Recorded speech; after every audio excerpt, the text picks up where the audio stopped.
natin, what we will do is, tinatawag na, ang process ng ating training is, first, ginagawa natin parang inspirating. Ang chapter, ina-assign nila mag-inspirational talk, IT. And inspirational talk is, hindi ito doon sa loob ng part ng Word of God. Dito yun, parang nagsisharing lang. And the purpose is para masanay siya at para maalaman ng mga workers kung talagang pwede talaga siyang i-train ng tuloy-tuloy. Kaya sabihin?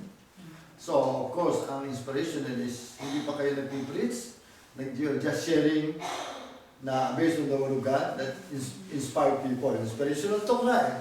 Pag sinabi inspirational talk, nag-inspire lang kayo. Huwag kayong magsisermon. Huwag kayong mangangaral. Basta you are inspiring people. And you can inspire people by sharing how God touched you, how God called you, how you are going to serve God. May ganun. So after that, pag nagtuloy-tuloy na, at talagang and then, we will declare them as aspiring disciples. Aspiring disciple ang tawag. Pag aspiring disciple, and that's the beginning of it, tinatawag na parang tinitrain na kayo.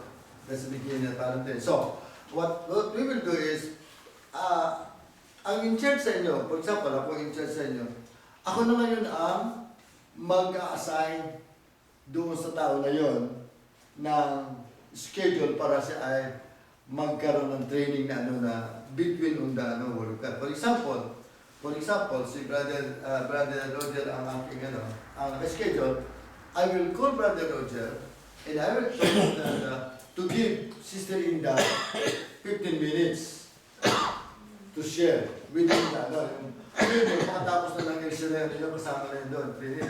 Of course, there's a training, of course, yung push yung kanyang sasabihin sa kanya kung ano yung gospel mong babasahin.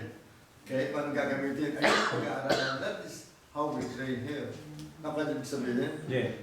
Ha? Mawawala yan. Amen. So, iba yung inspirational talk, iba yung training. Okay. So, may mga ways naman na, for example, si Brother Frank, nandito. I will explain to you later. Yung case ni Brother Frank. Na, dito community, after na we declared in the office na kasama siya sa aspiring disciple natin, there was a time naman na yun, sa pang-discussion, many times na nagsasabay-sabay kayo rito ng unavailability. So, talagang namumblema ako doon. Ikausap na ako na, katulad ngayon. May isang preacher tayo na hindi siya nag-submit ng unavailability. But still, binigyan ko pa rin. And to the point na hindi siya available. So, namumblema siya. It's good. Mabuti, natawagan ko si Brother Ariel, siya pupunta ngayon doon. So, ngayon, ang ginagawa natin ngayon, yung nangyari ka kay itong una,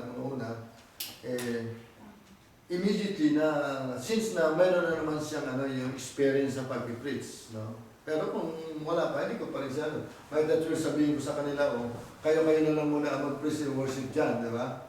Mag-sharing dyan. Pero since na si Brother Frank, which is na dineclare natin, na aspiring disciple, meron na siyang way ng inaano natin. But still, Brother Frank is still on the process. Kailangan patuloy pa rin siya sa ganung sitwasyon. Na talagang ganun muna. Aspiring muna siya na, pero hindi na siya training. Na mag-declare ng parang ganun na muna siya na immediately pwede na siyang sa mga but still nga, ang din is, kaya discuss ito, mananatili sa atin, of course, lagi yung humility natin, okay? At saka yung submission sa LCD community. Of course, pag sinabi yung submission sa LCD community, of course, ang ating buhay ay yung kultura ang dinadala natin ay kultura ng mga taga-LCD community. Amen. Amen. Amen? Yun na.